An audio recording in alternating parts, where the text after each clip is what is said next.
I don't know how to make this look cute. But it's not my birthday. My sister is turning 21 in a few days. I took the opportunity to reflect on what I would tell my 21-year-old self. Me and my sister are 7 years apart.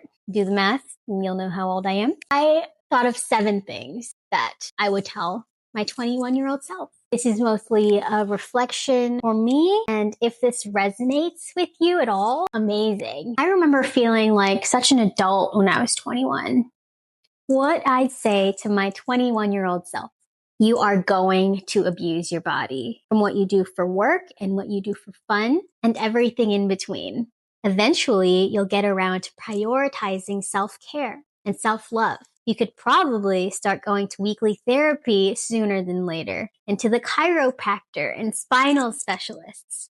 Overall, I want to say that I have no regrets. I think that every good thing and every hardship has led me to where I am now. There could have been other ways to go about learning things. I think that I wouldn't be where I am now if I didn't learn it the exact way that I did, even if it involved such turbulent water. At some point, you're going to realize that your body and your mind has had enough of that, and you're going to start prioritizing yourself. Your future self will thank you if you start taking care of yourself now.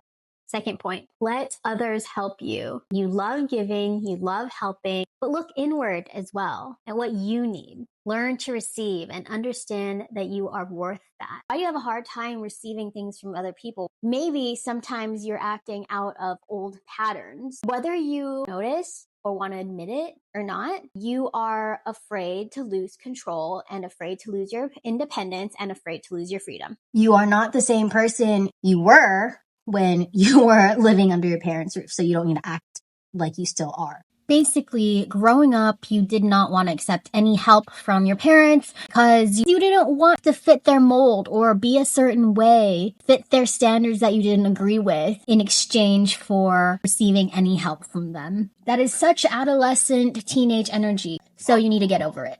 You don't owe anything to anyone for being you. Existing authentically from the heart is enough of a reason for you to receive unconditional love. You can love and give and be your unapologetic self. And you can receive the same thing from those around you if you choose wisely in what you surround yourself with and who you surround yourself with and what you consume and how you let your energy flow. Once you unlock this mindset and start prioritizing yourself, you'll be closer to reaching a healthier, more wholesome version of yourself that can have the kind of impact that you want to have of something beyond yourself. Treat yourself with the same kind of respect that you would treat a tree or a plant or your lover or your friend, which you pour so much into.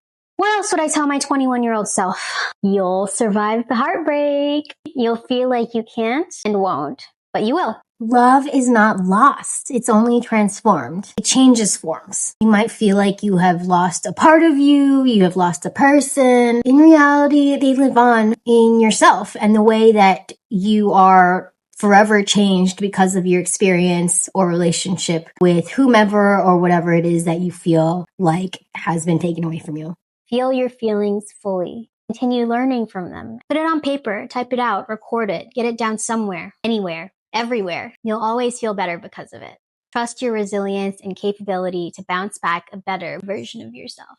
It's gonna hurt bad. You're gonna do everything you can to resist the heartbreak and to resist the pain. You're stubborn. You're gonna hold on and try to fix something that's just broken. But eventually, you're going to figure out that time is precious. You are capable of healing, very capable of healing. You will find a silver lining out of any and every situation.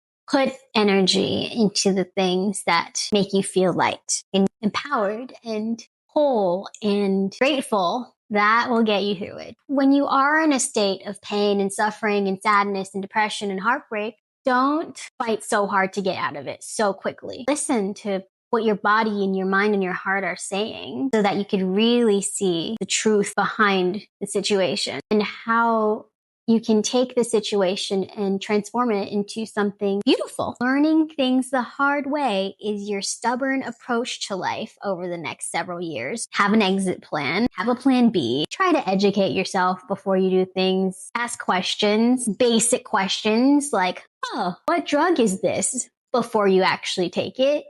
Oh, what is this I'm smoking? Or what is this you're handing me that I'm about to smoke? Instead of just smoking it.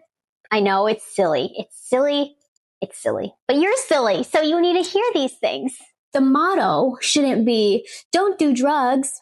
Instead, the motto should be, if you do drugs and alcohol, do so mindfully, with intention, from a healthy headspace, around people you can trust, after doing sufficient homework on the effects of these things on you specifically, and what the physical and mental price to pay is for doing said drugs and alcohol. You will almost die. This may or may not be related to drugs and alcohol, but you will almost die several times. But you don't. Please continue building the muscle of self-awareness, situational awareness, and spatial alertness, and you'll be okay for the most part. Next, trust in your ability to stay afloat financially. Don't let money get in the way of doing what your soul yearns for. My current philosophy is that money is just the middleman between us and what we really want. Cut out the middleman wherever possible. You're resourceful. You'll find that there's no shortage of resources in the world. But whatever it is you do, your projects, your business, your learning, make sure it's meaningful to you. There's this quote by Robert Brault. It goes, we are kept from our goal, not by obstacles, but by a clear path to a lesser goal.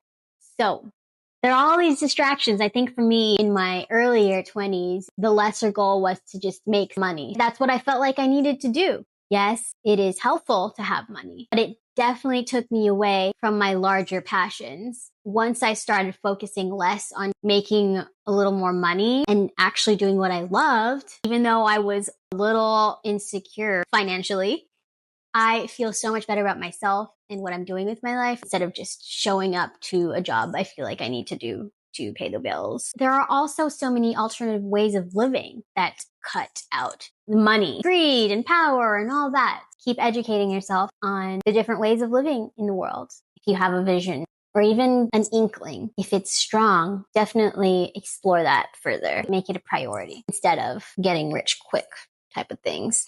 Next, you can have both independence and nurturing relationships, safety and freedom, comfort and challenge. We are constantly evolving creatures. It's just part of the dance that life is. Is life ever balanced? No. I think that it's just constantly on this seesaw. Are those even still a thing at playgrounds? But imagine, what's the fun in sitting at this flat level? This is where it's fun. This is where it's fun. Oh, this is what life is.